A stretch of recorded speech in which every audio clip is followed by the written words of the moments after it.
За өглөөний мэнд. За итгэлээ эзний үгээр услах өнөөдрийн ишлэл бол Ром номын 6 дугаар бүлгийн 23 дугаар ишлэл байна. За би эндээс уншия.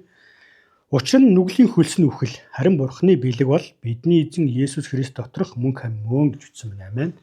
Тэгэхээр бид нар итгэж болсныхаа дараа өөрсдийнхөө амьдралын хэм маягт айгүйх анхаардаг. Би урд нь ийм зан ааштай байсан, муу зуршилтай байсан, тэрнээс эдгэрсэн, чөлөөлөгдсөн, өөрчлөгдсөн гэж.